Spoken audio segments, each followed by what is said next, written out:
Hello mga sir, magandang gabi o magandang araw dyan sa inyo. Samahan nyo ko ngayon, pag-uusapan tayo ngayon. Bala ko sa inyo i-share kung paano ko dito nakakuha ng driving license sa Alberta. Kaya, huwag kayong alis dyan. Pero bago lahat, let's roll the intro! I don't ever slow up, no I don't take shit. I got no love for the fakeness. If you wanna play tough and wanna hate this, I'll always show up.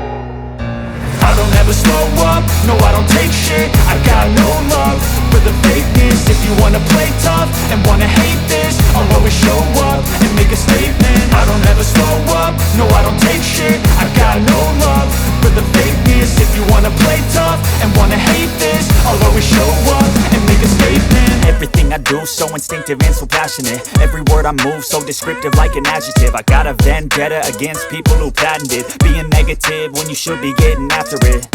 Driving license, starting sa class 1 hanggang class 7. Pero pag-usapan muna natin mga sir is yung tatlong driving license dito sa Alberta. Ito yung class 7 learners. Ito yung parang student sa atin sa Pilipinas. And yung pangalawa is yung class 5 GDL.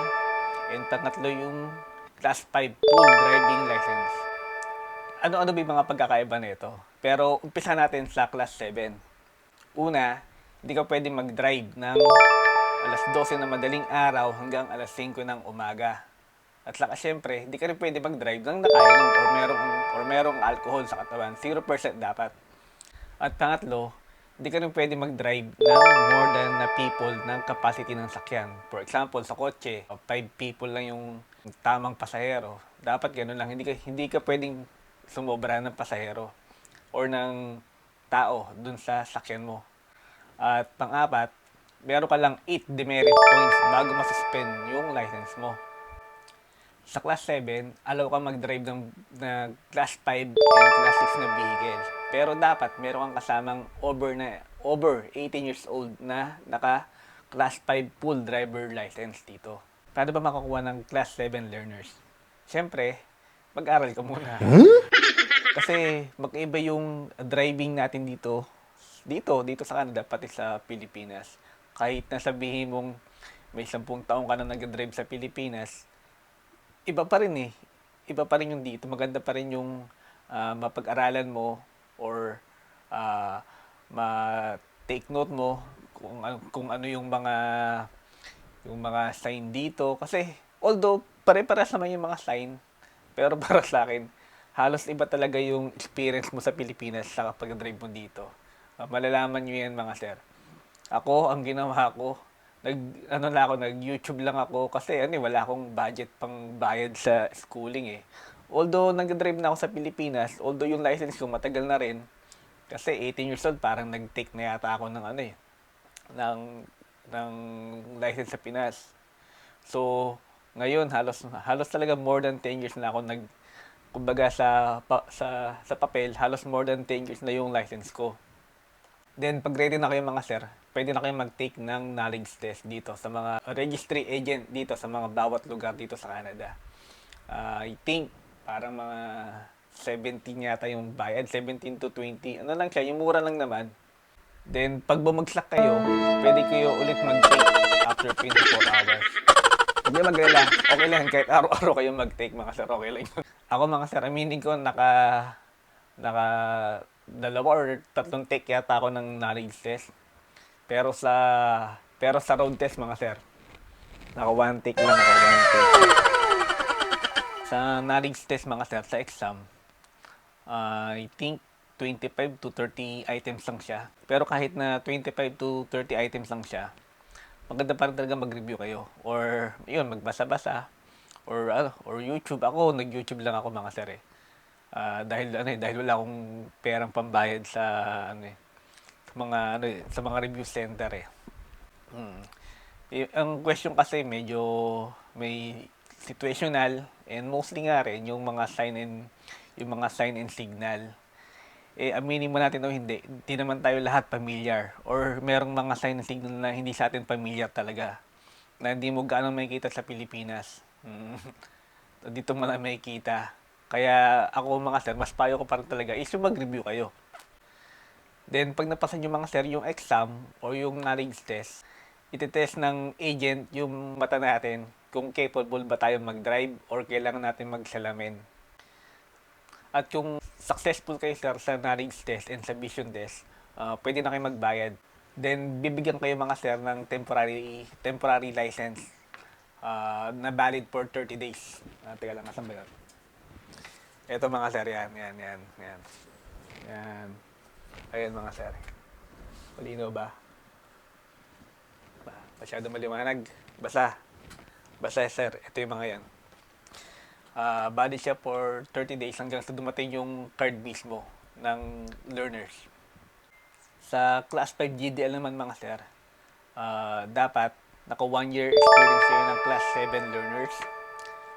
And dapat 18 years old. Kung below 18 years old, dapat may consent ng parents or ng guardian pala. Ano pa ba?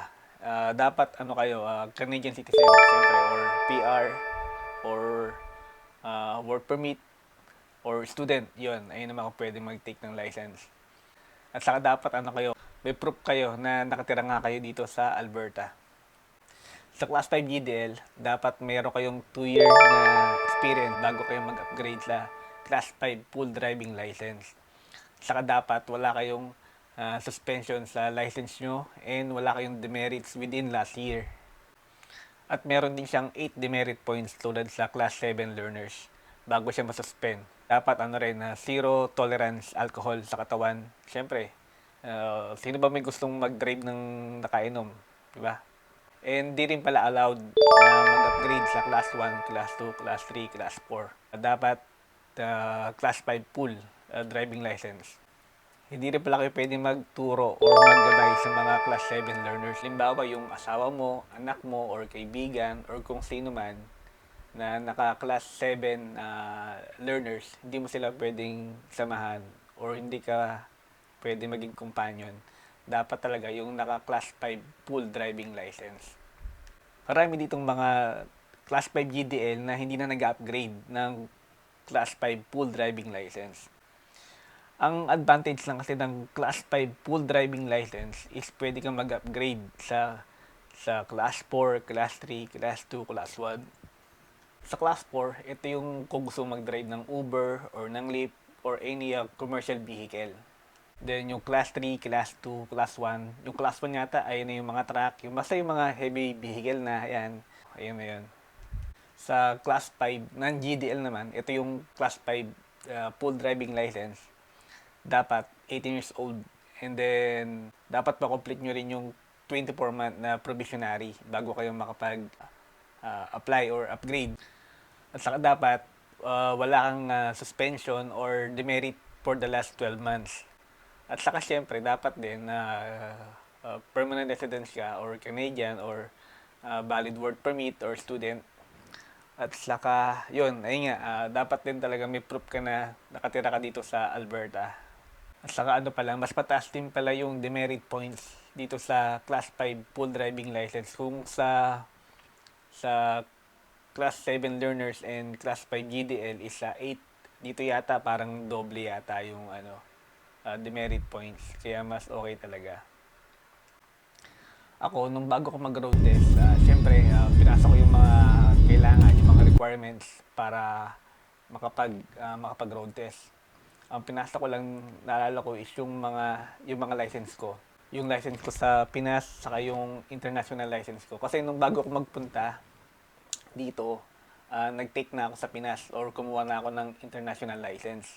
Kasi sabi nga nila para makapag-drive muna, pansamantala. And then, ayun, pagkapasa ko, nagtanong ako kung pwede akong mag-take na kagad ng Class 5 full driving license. Kasi para din ako dumaan pala sa GDL, sa Class 5 GDL. And then, after 2 weeks, malalaman ko yung result kung pwede ba ako mag-take ng Class 5 full driving license. Then, nung malaman ko na allowed ako na mag-take ng Class 5 full driving license, ayun, syempre natuwa ako kasi para din ako dumaan sa Class 5 GDL.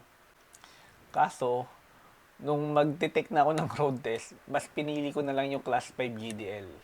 Hindi mo na ako nag-Class 5 full driving license. Kasi unang-una naisip ko yung presyo mas medyo mahal yung class 5 noon nung time na yon, yung full license. And then saka naisip ko baka rin mas mahigpit yung magiging instructor ko o yung mag-ano sa akin, mag-check kung okay ba yung driving ko or allowed ba ako makakuha ng class 5 full driving license. Baka mas mahigpit. Kaya mas pinili ko na lang yung class 5 GDL. Awa naman ng Diyos, naka one take lang ako. One take lang. At yun, nung napasa ko yun, siguro mga ilang months lang, may na-receive ako na letter. Saan ba yun? Ito. May na-receive akong letter. Ewan ko lang kung may kita nyo. Pero iano ko na lang, i-post ko na lang. Yan. Na allowed ako mag-take or allowed na akong mag full driving license kahit na hindi na ako mag-road test. Kasi, yun nga, ang dami daw kasi ditong talagang mga naka-class 5 GDL na hindi na nag-upgrade sa class 5 full driving license. Ito, dito nakalagay nga rito, halos nasa 700,000 yung drivers ng GDL dito sa Alberta. And then, 500,000 yung eligible to take ng full driving license pero hindi na sila nag-upgrade. Kaya nung ma-receive ko tong letter na to, o di nag-grab na ako. Grab ko na kasi syempre, para makapag-upgrade ako in the future, di ba? Kung papunta kayo rito sa Canada at galing kayo dyan sa Pinas nga, sabi nila mas okay daw na kumuha ng certificate galing sa LTO na nagpapatunay na more than 2 years na kayo nag-drive. Pero sa akin, sa side ko, dumating ako rito wala akong dalang certificate kasi una di ko alam eh. Ang binigay ko lang talaga is yung driving license ko sa Pilipinas saka yung international. Kaya nung una nag-isip ko, paano kaya nila mapapatunayan na more than 2 years na ako nag-drive or 5 years or hindi lang. Ang sabi sa akin ng agent, sa pag-check pa lang daw ng driving license ko or yung basta meron na silang alam doon na na code at pag nag-verify sila is talagang malalaman nila na more than 2 years ka na nag-drive. Kaya doon nila pwedeng sabihin kung pwede kang mag-take ng class 5 full driving license dito. At saka ang advantage ng class 5 full driving license kung halimbawa yung asawa nyo, anak, kaibigan, kamag-anak o kung sino man na may class 7 learners, pwede nyo silang i-accompanied or kayo yung maging companion. Kaya mas okay talaga kung class 5 full driving license. So kaya ang una nyong pinaka dapat kunin is yung class 7 or yung learners na license. Dapat yung ipasa yung knowledge test and yung vision test. Sa knowledge test, ayun nga, nabanggit ko kanina, 25 to 30 items yata yun, or 30 items nga. And then, dapat maka 25 yata kayo. Pag nag 24, hindi pwede. Ayun yung nangyari sa akin nung una. Dapat maka 25 correct answer, kasi alam ko 30 items yun eh. Ayun yung nangyari sa akin mga sir, kaya sabi ko sa akin, dapat ako makapit lang sana ako. Sabi ko, 1 point lang, di pa ako nakapasa. Kaya dapat, maka 25 kayo, 25 pataas na correct answer mga sir. Then, kung meron kayong salamin or nakasalamin kayo, magkakaroon kayo ng restriction sa license nyo. Na dapat meron kayong correction lens. Kung more than 2 years na kayo nagdadrive sa Pilipinas or kahit saan man, pwede kayong mag-apply ng GDL exemption dito. Pag nandito na kayo, syempre. Para di na kayo dumaan sa class 5 GDL. Class 7 and then class 5 full driving license na kayo. And then, i-check nila yan kung allowed ba kayo or eligible ba kayo para sa class 5 full driving license. Sa mga medyo naguguluhan, ano ba yung GDL exemption? Mag-start tayo sa class 7, sa class 5 GDL, and sa class 5 full driving license. Ito yung mga step na kailangan yung pagdaanan para makarating dito sa class 5 full driving license. At kung halimbawa at meron na kayong class 7 na learners, ang next na dyan is itong class 5 GDL. At ayun nga, kung meron kayong license sa Pilipinas na nagpapatunay na 2 years na kayong mahigit nagda-drive, pwede na kayong mag-jump dito sa class 5 full driving license. Hindi na kayo magte-take ng class 5 GDL. Pwede na kayong mag-road test ng diretso papunta rito sa class 5 full driving license. So ano yung mga requirements? Ayun nga mga sir, kung andyan kayo sa Pilipinas at papunta kayo rito, pwede kayong mag-request ng LTO certificate na more than 2 years na kayo nag-drive para patunay na matagal na nga kayo nag-drive. Pero sa akin nga, sa experience ko, ayun nga, wala akong nadala or nabigay sa kanila na certificate kasi nga nung una hindi ko talaga alam. Pero for decision pa rin yan mga sir ng government ng Alberta kung ma-exempt kayo para sa class 5 GDL. Hindi ko pa rin sinasabi na exempted na talaga kayo. Pero probably mga 80 to 100% siguro as long na meron kayong certificate or ma-verify nila yung license nyo sa atin na more than 2 years na kayong nag-drive, pwede na kayong mag-jump para sa class 5 full driving license.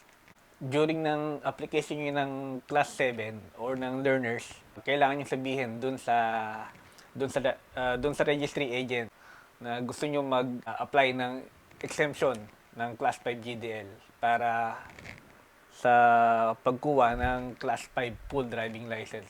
Then meron kayong pipil up pa na form doon sa agent. Tapos ito na yung ibibigay sa inyo. Yan. Masyado maliwanag, no? Ito na yung temporary na class 7 na learner's license. And then sasabihin sa inyo, sa akin kasi nung experience ko yata parang mag-wait o maghihintay ako ng 2 weeks para tawagan sila para i-verify kung na-approve yung application ko ng exemption sa GDL, sa class 5 GDL. So kung eligible ka na for GDL exemption at na-approve or na-accept nila yung application mo, meron kang dalawang choice. Pwede kang magdiretso kagad nga sa class 5 full driving license or sa class 5 GDL. Ayun na yun. Ikaw na bahala kung mag-road test ka agad para sa class 5 full driving license o sa GDL pa rin. At kung mag-road test ka na mga sir, take note magkaiba yung road test ng class 5 GDL sa class 5 full driving license. Medyo mas madali dun sa class 5 GDL at mas mabilis kaysa dun sa class 5 full driving license. At bago kayo mag-road test mga sir, pwede na kayo mag-practice mag-drive. Pero dapat siyempre, meron kayong kasama or companion na class 5 full driving license. Dahil lang hawak nyo lang is class 7 learners. Hindi kayo pwede mag-drive nang wala kayong kasama na class 5 na naka-full driving license. Sa akin mga sir, nung bago ako mag-road test, nagpaturo muna ako sa bayo ko. Kahit na nag-drive na ako ng matagal, nagpaturo muna ako talaga sa bayo ko rito. Sa mga sign or basta sa idea tips, nagpaturo muna ako sa kanya. And yun, nag-YouTube din muna ako para may idea. Kahit sabihin mo kasing nagdadrive ka na sa Pilipinas, mga sir, iba po dito sa Canada, iba po talaga. Ang dami po mga sign na para sa akin lang na experience ko na hindi ko ganong nakikita sa Pilipinas. Pero dito makikita mo at dapat yung sumunod talaga sa speed limit, lalo na sa mga school, sa playground, sa mga residential. Dapat i-follow nyo yun. Mas maganda po talaga na mag-practice muna or mag-take kayo ng mga course dito ng mga driving lesson kung may budget kayo para mas mapamilyarize kayo sa road condition, sa weather, sa mga traffic signs, sa traffic rules para talaga mas magamay nyo. Kasi talaga pong kahit nag-drive talaga kayo sa Pilipinas na matagal na, ibang-iba po talaga dito sa Canada mga sir. Ako po, nung time na yun, wala akong gaanong medyo parang namamahalan ako sa sa refresher course dito sa mga driving school Kahit sabihin yung meron akong idea, mas pinili ko na lang magpaturo sa bayaw ko at YouTube. And awa naman ng Diyos. Mga sir, naka one take lang po ako. Kaya nagpapasalamat talaga ako. Hindi na ako napag-asos ng marami o ng malaki. Tips lang mga sir. After nyo mag-book ng road test, mas payo ko or advice ko sa inyo na maghanap kayo doon ng driving school or kung meron kayo doon na kilala. Kasi mas maganda kasi yung mapamilyarize kayo doon sa lugar. Kasi malamang doon din kayo. Kung saan man kayo nag-register ng road test nyo, malamang doon din kayo malapit magdadrive or mag-iikot-ikot. Meron kasing mga driving instructor na yung familiar na doon sa lugar o doon o kung saan kayo mag-road test, kaya mas pabibigyan nila sa inyo yung mga ideas saka tips para doon sa road test nyo. At kung magaling yung driving instructor nyo, doon kayo dadalhin o doon kayo magpa-practice kung saan yung road test nyo. Sa pagbubook naman po ng road test, through online lang po. Mamimili lang po kayo ng registry kung saan po yung mas malapit sa inyo or kung saan lugar. And then, doon po kayo magti-take or pupunta para sa road test nyo. Sa pagkakaalala ko mga sir, sa pagbubook ng road test, pwede ka mamili doon sa dalawa. Ayun yung basic road test, saka yung advanced road test. Since ako is eligible ako na mag-take ng advanced road test, mas pinili ko na lang yung basic. Ayun yung GDL. Nung araw na ng road test ko, doon ako nagpunta doon sa registry agent kung saan ako nagpa-register. Tapos ang gamit ko sa sakyan is yung nanghiram lang ako. Ang hiram lang ako sa kumpare ng bayo ko. Mas maganda na rin mga sir kung ano yung gamit nyo na kotse o sakyan nung nagpa-practice kayo. Ayun na rin yung gamitin nyo or dalhin nyo pag nag-road test kayo para medyo medyo familiar na kayo sa handling ng sakyan. Para at least, di ba, medyo gamay nyo na. So, nung dumating na yung araw ng road test ko, nagpunta ako dun sa registry agent kung saan ako nagpa-register ng road test. Nagdala lang ako ng ID, parang yata yung dala ko, passport. Kasi ayun lang yung valid ID ko Bago pa lang kasi ako dito. And then, ayun, nagkita kami nung examiner o yung mag-ano sa akin para sa road test. After nun, magpupunta na kayo dun sa sakyan or dun sa kotse na dala mo, dun na mag-i-start yung road test mo. Sa advanced road test, 60 minutes yata yun or isang oras. Then sa basic road test, parang 30 or 45 minutes yung oras. Andun na kasi yung introduction, orientation. Kasi i-explain nyo ng examiner yung mga rules dun sa road test nyo. Then kung may mga tanong ka sa kanya, pwede ka din magtanong. Then after nung introduction na yun, doon na magsisimula yung road test. At yun, nag-ikot-ikot na kami dito. Pinasok niya ako dito sa mga school, sa residential, sa mga playground. Basta dapat mapollow nyo yung speed limit at saka alam nyo. Kasi ayun talaga yung unang-una niyang titignan din. At saka yung mga sign, lalo na sa mga intersection, at saka sa change lane, yan, sigurado yan. Sa pag-parking, yan. Dapat alam nyo yung parallel, uphill, downhill. Then, after nun, pagbalik nyo sa parking lot, dun sa registry kung saan kayo nagsimula, doon nyo rin mismo sasabihin kung nakapasa kayo o hindi. Sir, at nakapasa ako at naka one take lang ako. Talagang hindi ko talaga ma-explain yung feeling ko nung araw na yun kasi sa sobrang tuwa. Kasi nga, first time ko At ayun nga, ang nisip ko talaga, babagsak ako at magsi-second take pa ako ng road test mga sir. Sobrang nagpapasalamat talaga ako dun sa examiner ko. Kahit nasabihin mong may mga may mga mistake, at least alam ko sa akin na naipasa ko talaga, di ba? Talagang sobra ako nagpapasalamat mga sir kasi noong mga time na yun is winter pa. May yelo talaga sa kalsada. Kaya talaga sobrang thankful ako noon. Di lang kay Lord kahit dun sa examiner ko at nakapasa ako at naka one take lang talaga. Kasi talagang kailangan ko talaga magkaroon ng license noon eh. Kasi ang hirap po dito pumasok o mag-travel po nang wala kang sasakyan, wala kang service at lalo na sobrang lamig pa, di ba? Ako po bago lang po ako dito at talagang di pa ako sanay sa mga lamig-lamig na yan. Talagang di po ako nagtatagal sa mga lamig mga sir. Kaya talagang sobrang thankful ako nung mga araw na yon. Kasi kahit na winter pero at least nakuha ko siya ng one take lang mga sir. After mo makapasa, at babalik kayo dun sa registry. At ito ulit yung makukuha nyo, sir. Yan, ito ulit. Temporary. Di ko matandaan kung may 2 weeks ba bago ko nakuha yung card. Pero at least okay lang kahit na magtagal ng 1 month. At least alam ko meron na akong driving license para makapag-drive mag-isa. So mga sir, ayun lang mga sir. Maraming salamat. Sana nakatulong or nakapagbigay ako sa inyo ng tips or idea paano pagkuha or paano kumuha dito ng driving license sa mga papunta o sa mga nagbabalak pa lang. Sana talagang nakatulong itong video na to. Kaya sa mga susunod ulit mga sir, samahan nyo ako. Kaya God bless sa atin. Thank you.